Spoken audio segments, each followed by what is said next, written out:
All right, everyone. Welcome to the Knowledge Podcast. Today I have a very special guest here who is Bo from American Milsim.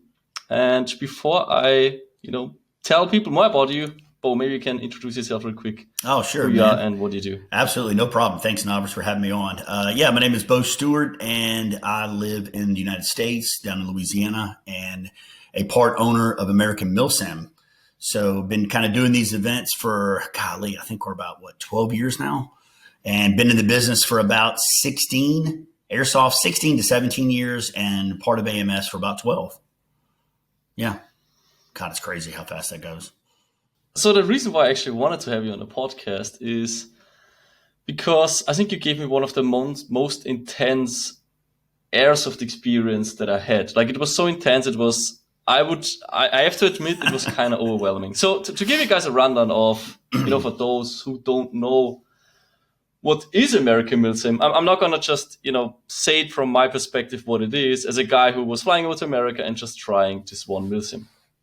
Correct me if I'm wrong, but I think American Milsim is one of the biggest Milsim organizations in the US. Yep. To what I understand, and the US has probably the biggest airsoft community, like per country, all over the world. So that makes you guys probably one of the biggest, if not the biggest, milsim organization over the world. And when I was going there, I was kind of expecting, a normal milsim, the way I was. We have them here in Europe. But what I did get was right before the actual game started, I got kicked into a direct action mission. That's how you guys call it. Yeah. And that was just absolutely mind-blowing because airsoft for me is, it's like you have two bases and it's game start and people start running and they shoot each other. But the direct action mission was something that was completely new to me. And I want to get into this a bit and give you guys a quick rundown. And it simulated a terrorist attack in a subway train station. And man, I did not expect an actual subway train station. Like I just thought this is gonna be a field, but no, it was a tunnel system. Like you were absolutely in the immersion of being underground, and there was actual subways, and in the actual subways were actual actors. I think you call them. How do you call them again? Yep, we call it actors or just kind of like our direct action team. Yeah, Yeah, direct action team. And what's happening there is they're firing blanks at you more or less. So you have like very intense sound. You have fog machines in there. You walk through very authentic. It's not a field anymore. There's not A to B. It feels like a map of a video game. Like you go down rails and tunnels and you enter new train stations. And it was absolutely outstanding. Like the small details in there, even those stations when you walk into a subway and you have to put your ticket there in order for them to let you through. All of this stuff was still there, and there was man, I can't even describe. You guys should watch the video. It is called I think Terror Attack at Subway Train Station, and I made this video back then when I was in America, and it was just mind blowing. Yeah, it was awesome. So that's what I know about American Milsim. But maybe you can, this is how that's what I got, right? I went there. This is what I got. Or this was part of it. This was just the beginning, basically. But maybe you can describe the company in your own words. Like, where's it coming from? What's the mission of it? And what are you guys known for? Oh, thanks, man. Well, I really appreciate hearing you say that, man, because it's, God, it is a lot of work to do those damn missions is what we call them. And when AMS first came about a long time ago, our goal was to put on good events. We had all been to John Liu events and been to other airsoft events that are, around what we had access to. And we decided, let's do something that we want to see and not be willing and not be scared of change. And I think that was a big part early on in AMS is that we would always change the game style. It all was based around the two factions and mocking a civil war in the United States, which we all hope will never happen. But there was a big storyline behind it. So we decided it was Blake Frosty who really came up with the idea of the direct action mission. And it was another way to engulf the player in something a little different. And early on, they were extremely intense. They were tripwires and sound and a lot of stealth and a lot of figuring out things and how to get to where you're going. And The one at Iron Horse was awesome. We put a lot of effort into that. That facility was a part of an older facility that was used there to assemble like missiles and stuff. And so the crowd understands your listening group. Basically, that was a actual subway train system that was brought in from out of state, and they assembled it, and they use it all the time for FEMA and for major training ordeals. So we decided to build this. A lot of the direct action missions, we would just let the team go and say, here's where you start, here's where you end, and try to accomplish your mission all the way through. And a lot of times it works. Mm-hmm. But in this one, we wanted to not make it a little more, what's the right word? More role play, but we wanted to stage it a little more, where you had to enter from one side. You made contact with a guy working with his friend in the dark. He fires at you. You work your way through, figure something out. It was a little more staged, so to say.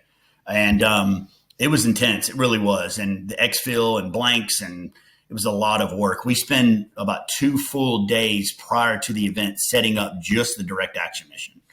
So as of now, we have about every other event or every 2 events, we do the direct action missions because there are a lot of work, and we have to have the right facility. We just don't want to do one that's at a smaller area or smaller field or location unless we can really bring the immersion. So Copperhead every year has a really good one, and we didn't do one last year, but man, I'm gonna tell you, we had one and utilized all their pyro, and we had a simulated rocket attack on a helicopter after you went into the village at Copperhead, exfilled all the hostages. They thought it was over. And then we fired a simulated rocket, set off this gigantic explosion. They heard it over the radio that the helicopter that was supposed to pick them up went down.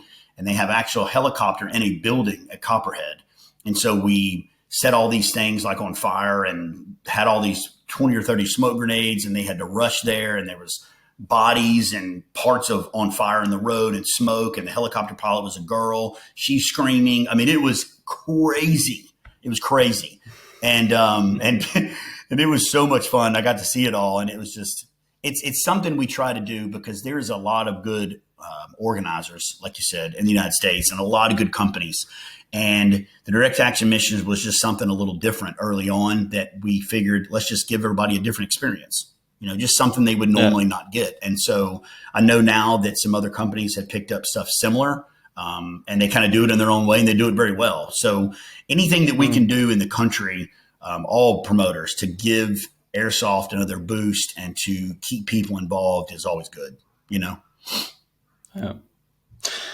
I do really like the approach because Airsoft in the way I knew it before, and honestly speaking, like this was the first experience I had like this, and it was also the last experience I had like this. Like after this, I didn't have a direct action mission again. And because when you look at Airsoft and how people know it, it's really, game organizers, there's missions and all that, but it's very random what happens. It's kind of like in the hands of the people, if it's a good game or like what's happening.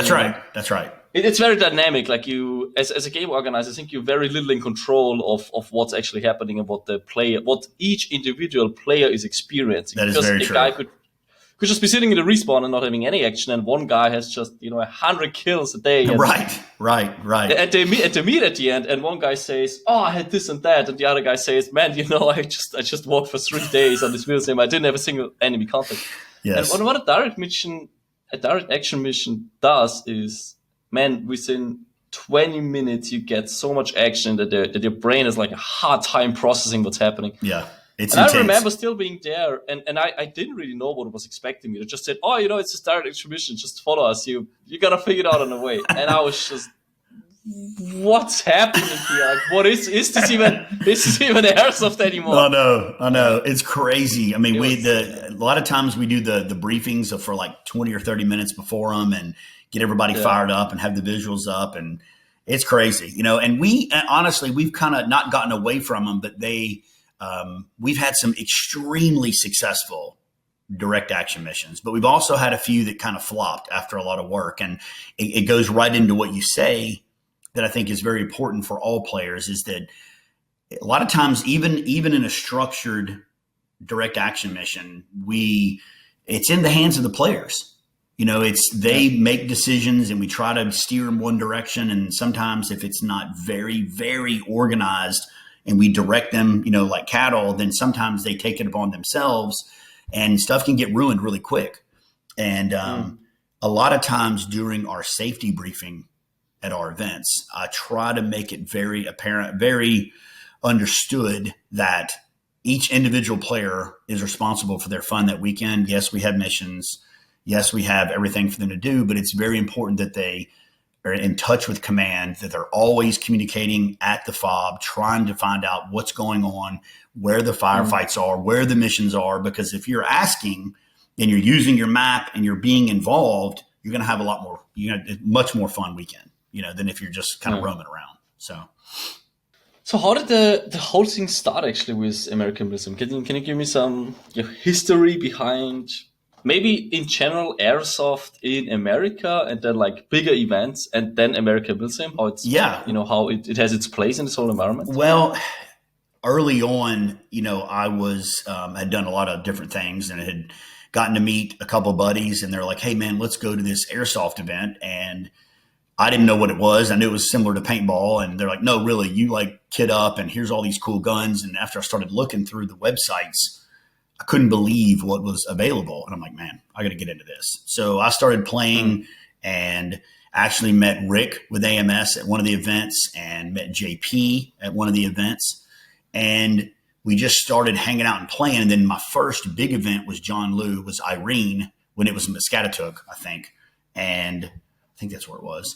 And I'm telling you, it was intense. Kind of the same feeling that you had at the direct action mission, rolled up in deuces, everybody jumped out, fireworks going off, assaulting buildings. I'm like, this is crazy. I love this. This is fun. So I actually hung out with Frosty and Russo, who's a good buddy of mine still, and JP wasn't there, and Rick. And I'm like, dude, we got to do this. So we started playing more, and then Milsim Event was the big company that was here in the United States prior to, I guess, really their focus was more in the center of the U.S., like Oklahoma, and they had Oklahoma Invasion. And that was the big event in Oklahoma that that made 400, 500, 600 people. And it used to bounce around to different parks. Well, Blake Frosty was one of the owners of Milsim Event. And he kind of had a falling out with the other owner of Milsim Event, and it kind of collapsed, from the inside. So Blake goes, man, let's just open our own company and call it American Milsim. I'm like, okay. And we contacted JP and Rick and we said, hey man, let's do this together. And we just all of a sudden we end up going to where Oklahoma Invasion was, which is at D-Day Adventure Park. And the first one was called Broken Home. And I'll never forget Robbie Russo and I were on the phone and he's like, you need to do something different. Like have a gameplay where it always matters. Kind of like a series in a TV show where one event affects the next event and it affects the next event. So when the winner makes progress, we wanted this dynamic storyline. And sometimes it's kind of hard to do, but that was the whole plan. And so over a couple of years, we really started coming to and learning about it. And I think, honestly, we have pretty good events, right? Is there events that are better than ours? Yes. Do we have bad events? Absolutely. But I think the one thing we really focus on at AMS is, I don't really know how to say this, but it's the player. It's the experience prior to the game. It's safety briefings, hanging out in vendor row. We have JP and I, we play cornhole, which is, you throw the bags, the little bean bags in the little holes, and it's a competition and we, everybody hangs out at night and we try to really cater to the player from the time they show up to the time they leave. And that's not saying that everybody else doesn't do that. I think that's just what we really wanted to focus on is basically pampering the player as much as possible. And so if we were fortunate enough to have a really good game, awesome. If a game was kind of, well, at least people said, hey man, I had a great experience. And that's kind of where it all came about is we just wanted you to show up on Thursday or Friday and just say, you know what, man, airsoft was fun, but man, I had fun here. It's an experience. And that's kind of what we were trying to do. And the direct action mission did that, was a big part of it. Now we're doing the TAC challenge off and on, which is really cool. It's similar to like the tactical games where, you start at a starting point and you're on a timer and you run, jump in a building, grab a dummy, bring him to a certain spot, dump it off, figure out a code, work your way through a building. It's a physical timed airsoft shoot all thing in once. And it takes like 4 or 5 minutes to finish it. And it's incredible. People love it. We did it at Fort Hood last year, and about, I think 25 people did it and said it was unbelievable. So we're going to be bouncing between the direct action mission and the TAC challenge.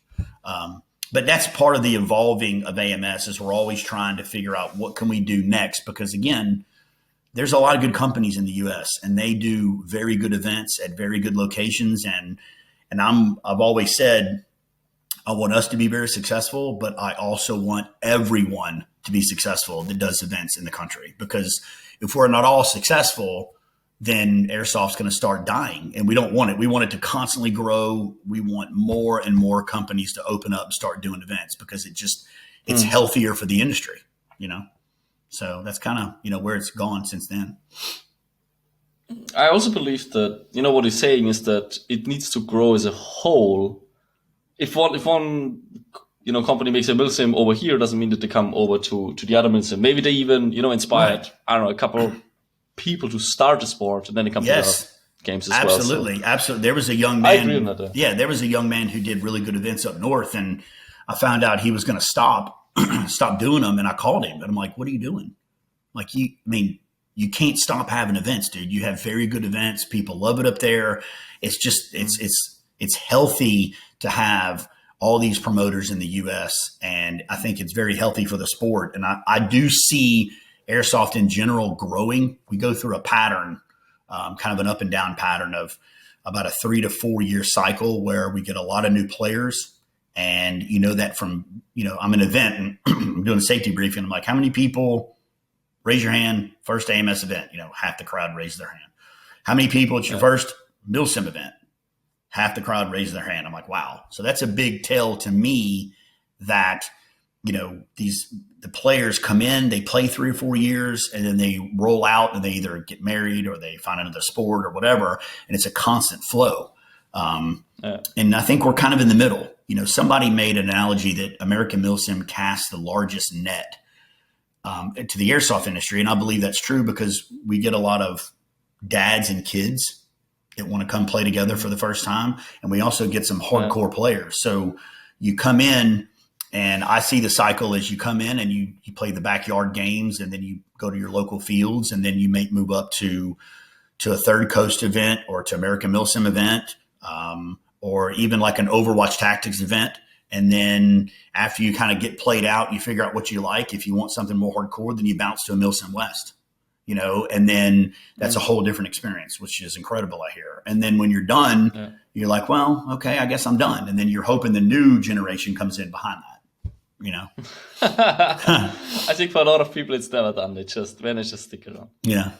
I always liked in the US how, I guess it's a good thing and a bad thing, but I like the idea that a dad takes his son to a game, or his daughter, and they play together. This is not a thing at all where I'm playing, which is Austria and like the countries around. Because airsoft is mostly 18 plus. And you don't see this, like 14-year-old kid with his dad just having a great time and doing this absolute outrageous new hobby. I really enjoyed seeing that. Yeah, it's cool. It is. Yeah. We love it. And I think that's kind of how we bring in the next generation of players. And one of the guys that comes to a lot of our events, Woodcock, he's brought his son Stone since he was probably 11. And Stone has grown up with American Milsim and has played, I don't know how many events, probably 20 and at least. Yeah. And he was in there wrecking shop. And it's very important to get, I'm a father and have 2 kids, and they both play a lot of video games. But I think it's good to get the kids outside if they don't play sports, or they do, there's other things they like to do. It's good to go spend time with your parents and jam, and I think they grow into it. So I'm not saying we're full of kids, but we probably have 4 or 5 kids under the age of 15 with their parents, at some of these big events. per event, Yeah. which is good to see, No, I think it's good to see. It's fun. What do you think? Or not what do you think? I mean, you have experienced this. What are like the most challenging parts about setting up such an event? Because I can only imagine, like just when I think about it, I can already think about like 100 things that can go wrong. But what's that one thing that's always such a pain to get right? It's locations. I would say that I just thought about that. Yeah, I mean it's the pain. Yeah. How hard was it to get the Guardian Center? Like who do you even talk to get? Well, it's crazy. It's crazy. So, can you tell people first what the Guardian Center is? Like for the audience, what is the Guardian Center? So the Guardian Center is a gigantic. It's in Perry, Georgia, and it literally is a massive mock-up town that has a section probably 180 yards by 70 yards of a flooded town. They can literally flood, and they have a half a mile of tunnels where we were talking about earlier that has the trains, and they have vehicles, and basically law enforcement, military, and first responders all train there. They have a couple of huge buildings that we're not allowed to play in, but they are crumbled buildings that have a lot of hydraulics that they can pick up a car, drop it in, and then literally every time is different. And the hydraulics start moving and all the rocks start falling. And then they simulate people stuck in vehicles and they bring in the jaws of life and fire department. I mean, it's a pretty incredible facility. And we were fortunate enough to get it a couple years ago. And then for some reason, they kind of got away from AIRSOFT, and we were lucky enough to get it back this year. But it's an unbelievable place. And, honestly, the biggest challenge is picking up the phone and calling these random locations and saying, hey, my name is Bo. This is what we do. Of course, it's a lot more smooth than this, right? But it's like, this is what we do, and we would like to rent your facility. And I'm telling you, Copperhead, which is one of the most incredible facilities in Plaza, New Mexico, they laughed at us for 6 months. They're like, you're crazy. I mean, we're not taking the risk, and stop calling. And it was ridiculous. And we flew out there finally. We talked them into letting us just have a face-to-face meeting. And when they saw our organization level, the professionalism that we did, they finally said, okay, we'll give it a shot. And then after our first event, they're like, okay, sign a contract. So 5 years and then another 5 years, so we were very fortunate there. But we've been turned down a lot. We have found some really incredible locations that they're too nervous about it. But that's the biggest challenge, to go back to your question, is securing a new location. And then I would say behind that would probably be just people cannot imagine the organization and the time that we put into this, from the ticketing, from the marketing, from emails and customer service, and just prepping before we even get there. That's where the second biggest challenge is. And then obviously having the event, to me, is the easiest part because it's fun, but that's the easiest part. Yeah, we're stressed out and we hope in everything that goes. I'm the one that usually stresses out more than most people, but for the most part, it's getting the location and then setting up and getting everything ready before we even show up. Really. I know it sounds crazy, but it is. It's an insane amount of work. Which is done remotely, or how, like, do you set up an office right next to it, like 2 weeks prior to the event, or what's happening? Well, JP and I are on the phone a lot, do a lot of FaceTime, a lot of conference calls. And then we have our team, the guys that are usually the CEOs of each team and our staff, and we all get on and we're discussing, logistics. We pull up maps. We talk about game design. We do everything prior. And we have a big warehouse in Oklahoma that's pretty big. And that's where all of our stuff is, and our trailer and our UTVs. And it's a big operation. And then we usually show up on a Wednesday prior to the event. And we kind of get settled and we start planning everything out Thursday morning, and then everybody shows up on Friday. And it's, especially if we've never been to a location before, we try to get there as early as possible, maybe Wednesday morning. But places like Copperhead or Broken Home, at the D-Day Venture Park, we're pretty familiar with that place and it's a system. and we know exactly what to do. So showing up a day late is not that big a deal. But yeah, it's a lot of work, man. It really is, and we love it, but it's a lot of work. I can only imagine. I did get not into the business of making events, but when I think it was 17, I tried to create like the first public AIRSOFT events with 50 people. Nice. Starting small, and exactly what you're talking about. You try to get a field, and then you get it, and 2 weeks later, there's like a hunting organization that it's basically like the hunting field, and they just take it away from you. Like they find reasons. They talk to the majors. It's like the evil airsofters try to have fun there. So let's do everything we can to just make it stop. That's right. And man, there's only so much you can do about it, because okay, if you own this place, you can go against everyone. But as soon as the owner is feels insecure about everything, it just goes like, yeah, sorry guys, like it's not gonna happen. And it's true. And we've had that. It's funny you say that, because we've had that problem, and we literally had not only the whole AO taken away from us, but we've mid-game. We were at Fort Hood, and we had both mount sites that are connected from woods. Yeah.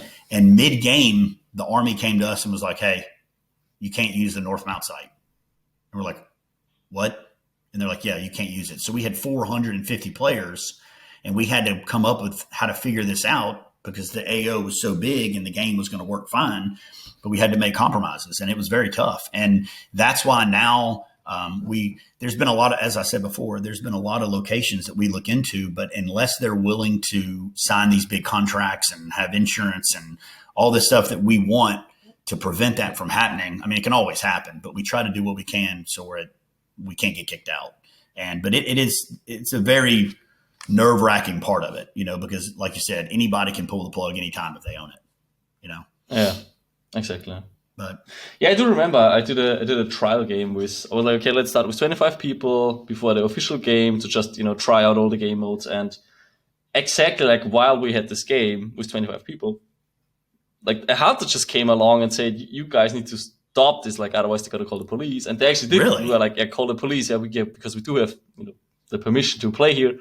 And the police just pulled over, and they, the consent was kind of like, yeah, let's just stop it for now before anything ridiculous happens. Yeah.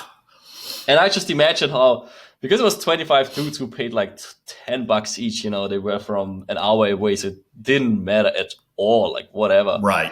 But if you fly across the country and, you paid a decent sum for the ticket of the game and for the ticket of the plane, and you took holiday and all of that, and they just take it away. I mean, that must be so frustrating as a player. And obviously it's so hard to control as a game worker. I mean, well, what am I talking about? You know what I'm talking about. I just had this one incident. You probably had this. Well, it's like you talked about earlier, and we had mentioned before getting on, it's like we had that problem with Copperhead this past year, because we had the event was supposed to be in September, and New Mexico was one of the more strict states in the U.S., and our event had over 500 players. And Copperhead pulls people from all over the country. So a lot of people are flying in. It's Labor Day weekend. It's extra time to travel, and we had to push the game to December. And so that's very tough, having to cancel a game and push it. So then we pushed it to December, and we said, oh man, for sure we're going to be able to have it in December. I mean, this is going to be all over. I mean, come on, Well, sure enough, we pushed it and reopened tickets. We had to give everybody a refund that wanted it from September, and then we pushed it to December, and then we had almost 600 players for December, and then we had to cancel it again. And so it kind of goes back into it. It's out of our hands, but it does suck when you've got to tell everybody you're not having an event. They bought plane tickets, and but in this case, it was completely out of our hands because of coronavirus. Yeah, but it's terrible. Ugh, it's terrible. I hate doing that. Man, what about that? Actually, that's one of the questions that was just, that I have to ask. How does COVID-19 affect an event company like yours? It killed us this year. We only had we had two events. We had Broken Home and we had Southern Front. And Southern Front is our little game that we do. It's not little; it's a big game, but it's a game that we changed our style a little bit. going back to when you and I were talking about new players and stuff. The local games are games that we cater to players that play at their local field. So they're either not old enough, don't have the money, aren't hardcore enough, whatever reason, it's offering these players something a little different than they get on their normal weekend at their local field, right? Yeah. And so we charge considerably less than the standard event, but we try to give them still a pretty good experience. And because, again, it's the next generation of players, right? So we're trying to slowly introduce them into what we're doing. And so we had that event in Dallas, and we were very lucky. And then Broken Home we had. So we were nervous because we didn't know how the public would react to us having events with all this going on. Texas at the time and Oklahoma were a little more lenient, but we said, look, if we offer it, have the event, we have PPE, which is the mask and all that in everybody's bag, plenty of hand sanitizer. We try to do what we can. The event's outside. It should be fine. And we were able to have both events, and they went off really well. But we did have to cancel our first called Eastern Front, which was going to be in New York at Zulu 24 Airsoft Field up in New York. It's an awesome place. We had to cancel that, and we had to cancel Copperhead.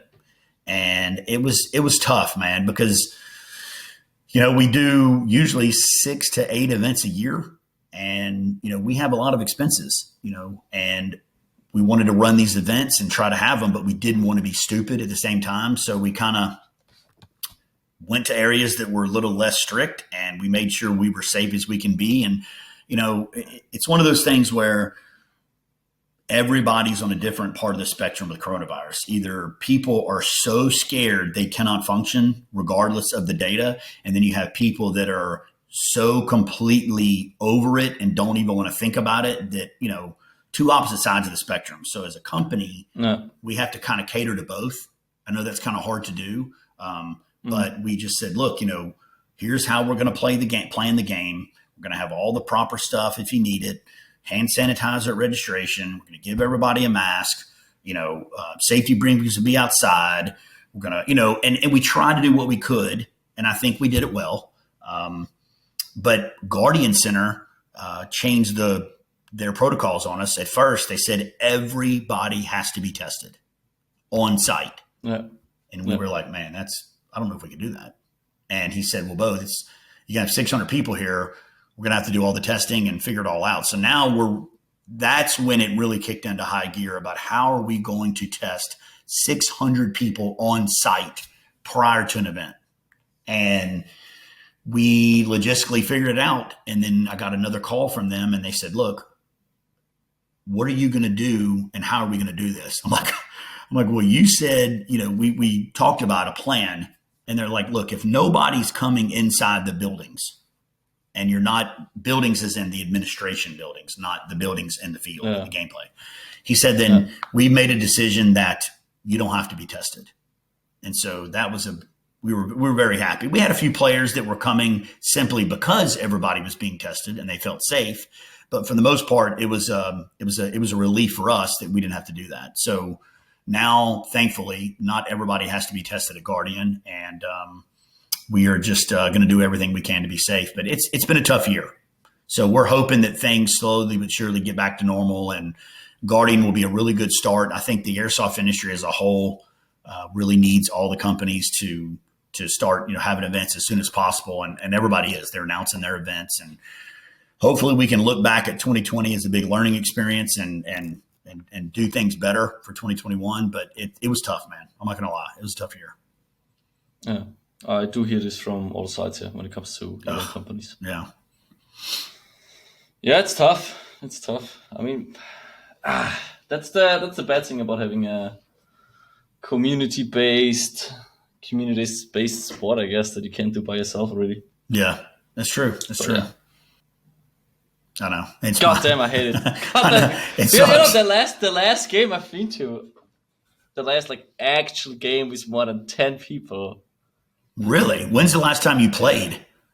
I think it's more than 2 months ago now. Really? Yeah. Wow, that's crazy. We keep cranking out those videos that we made, I don't know, 3-4 months ago. That's awesome. We used this like window between the lockdowns and just, went to, I don't know, 1 to 2 games each weekend.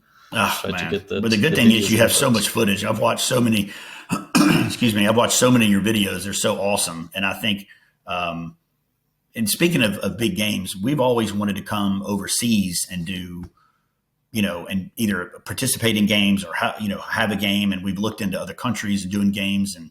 But you got to come back and come to like Copperhead next year, or we're probably going to go back to Black Site, which is the big Anniston, Alabama. It's a abandoned military facility.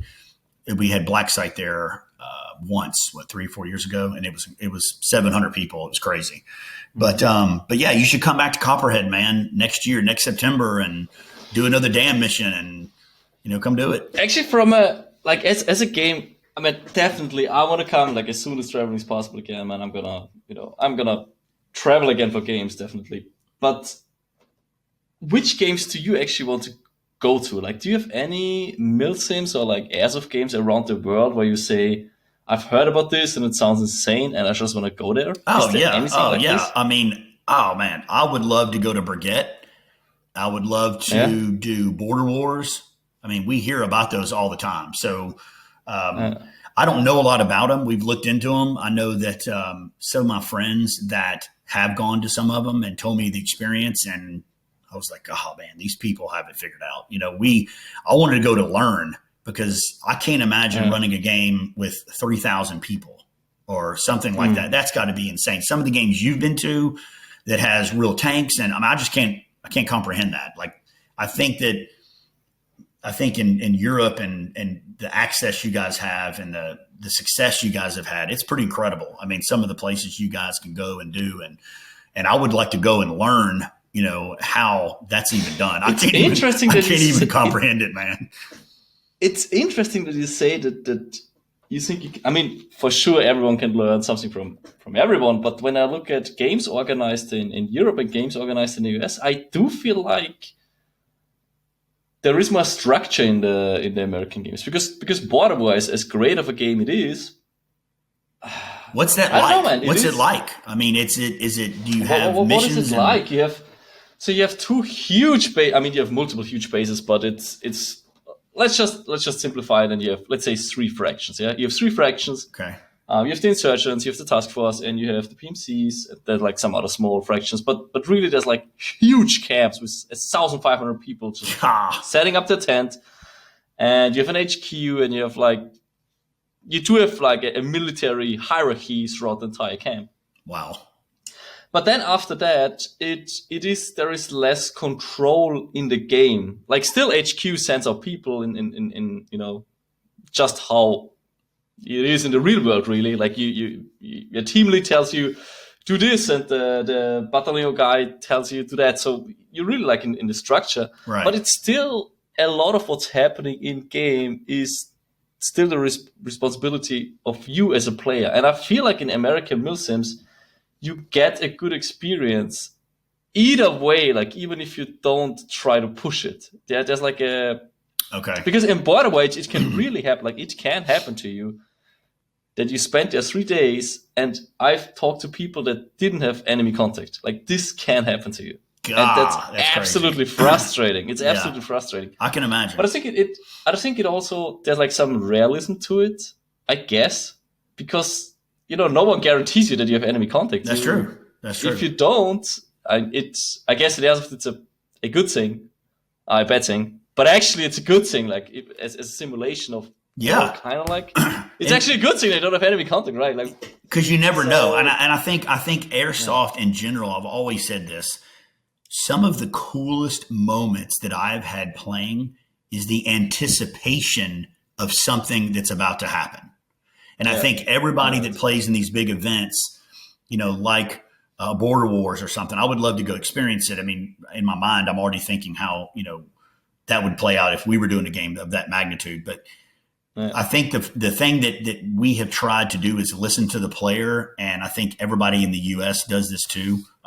Everybody, but I think that we focus on it pretty hard, is that we try to make our game exactly like what you said. We try to make our game where you have control points, right? So those control points are for the players that have a map, but they probably don't have real good comms, right? They might, but they don't. So like, hey man, this is a big part of the game is your control points, and we try to make them cool. Then the next part of the game is kind of like there's these missions going on that are kind of like mid-tier, right? They're like, hey man, go pick up this, go return this, go run this computer, bring the laptop, download the data, hold the building, secure the antenna, put up security cameras, and come back, right? And then you have the hardcore stuff missions that are like, hey, go medevac these people. We're going to simulate blood and put them on a skid. And, so there's all these different levels of missions going on all the time. So no matter what level of play that you are, when you show up, it's your first AMS event or your 30th,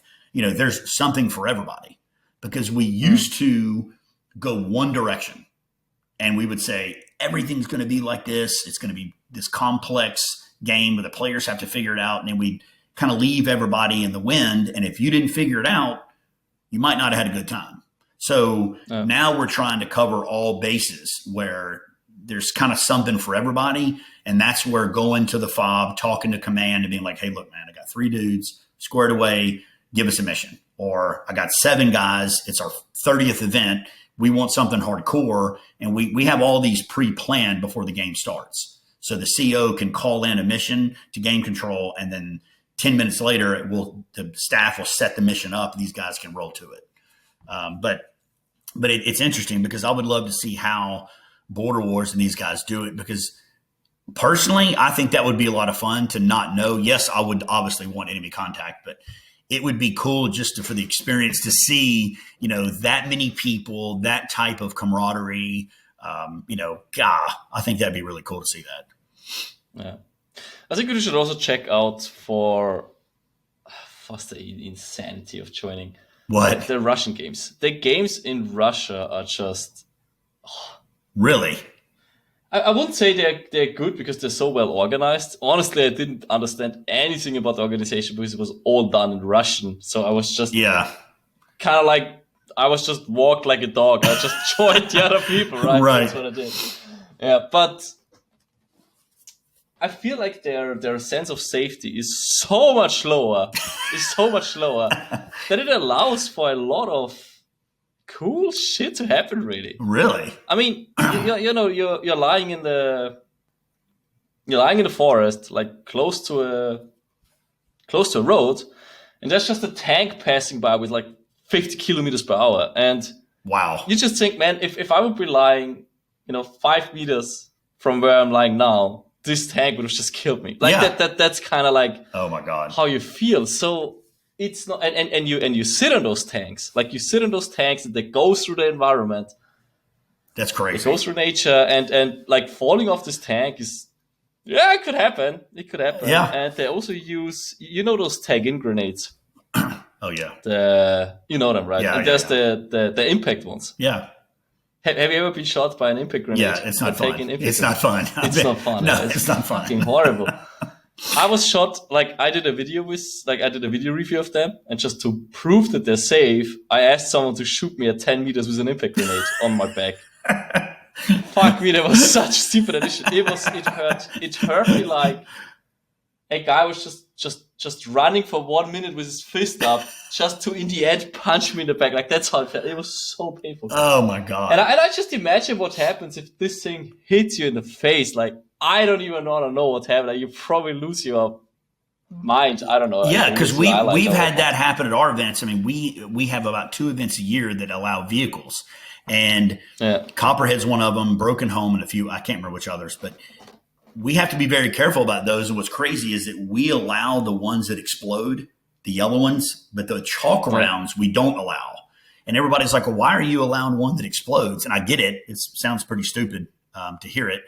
But the chalk rounds, I mean, you take one to the face with a chalk round, it's pretty bad. And we actually had a kid fire one of the tagging rounds and went over a vehicle and hit this kid thank God he had a grill. He had like a mesh face mask, and exploded in his face.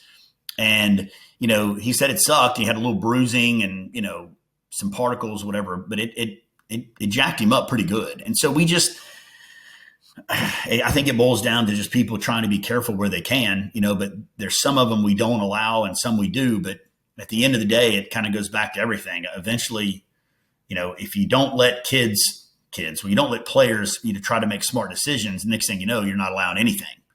So we've been trying to educate him as much as we can, and we try to put our rules where you can't shoot them indoors and you can't, stuff like that. That helps. But knock on wood, we've been pretty lucky since inception when those things came out, because they are awesome. They're a game changer. Yeah. People that think they're out of range and they're huddled up together having a conference in the middle of a parking lot, and you fire one of those and kill everybody, it's pretty awesome. I mean, it's pretty awesome. But I can't imagine. I can't imagine having tanks and even the tanks blank. The tanks fire blanks themselves, and when a tank fires a blank, like, you don't hear anything for like it's just for 2 minutes. So that's insane. I mean, we go out there, you almost got ran over by a tank, you got hit by tagging grenades. So it's like, but like when you leave this event, you're just so beaten, like they always beaten up. But you had a good time. But it was still a good experience. Yeah. Like I had a good time. But where was that game? Where was it? I was near Moscow. Near Moscow, okay. I was near Moscow. Man, don't ask me where exactly. I just hopped in a car with a dude and he drove me out there. Oh my god! It was Maxime from Red Wolf back then. Oh, okay, very cool. But I had a good time. I just, like, when I left, I felt like I'm not sure if I will do this again, but because I'm not sure if that's actually safe.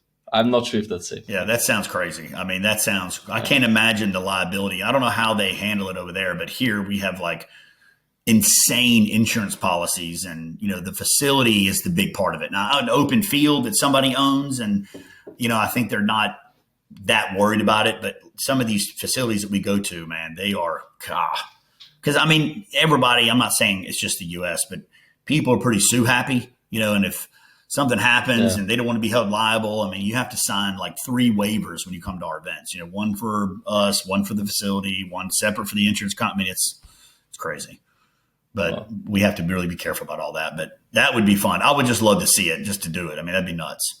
I just don't know. I've been wanting to go to – I have a good buddy of mine who's from Sweden, and I've been there a couple of times, and we talked about where it is and the game. And I contacted the owners. They're really nice guys years ago about possibly doing a joint game or doing a game there, a different time of year. And they were interested, but we just never really did anything with it, All right, Bo, we're coming close to an hour. Maybe you can still tell people where they can, join the games. Where can they find information about it? Yeah, so AmericanMilsim.com is our website, and it's a pretty in-depth website that really explains our factions and the faction stories and the history of the games and all of our partners that are good enough to be with us. And we have a lot of videos that explain a lot of the rules as far as the nades and safety and everything that we ask players to do. So you can go to the website, kind of hang out for a while and watch a lot of videos and learn a lot before you come to the game. And we usually announce our schedule for the year here in the next 2 or 3 weeks. So we're about to announce our next Southern Front game in Dallas. And then this year, I think we're going to have it's looking like 8 events. It's going to be a big year. So AmericanMilsim.com, obviously on Instagram and Facebook is a good place too as well. And hit us up if y'all have any questions. And we love to get on Facebook and chat about crazy stuff. And, we try to be involved as much as we can with our customer base. So anything like that, we're always open to listen. Okay, great. Then, Bo, thanks for taking the time. Hey, man, thanks for having me, Navrich. I really appreciate it, dude. Thanks for everything you do. I love watching your videos, and you were great for the sport, man, the hobby. So I really appreciate it. It's been really cool to see your progress over the past 5 and 6 years. It's pretty incredible, man, with all your gear and guns. I mean, it's very impressive, very impressive. Thanks for the nice words. You got it, brother. All right, guys. Thanks for listening, and we see you guys on the next podcast. Thanks, guys. See ya.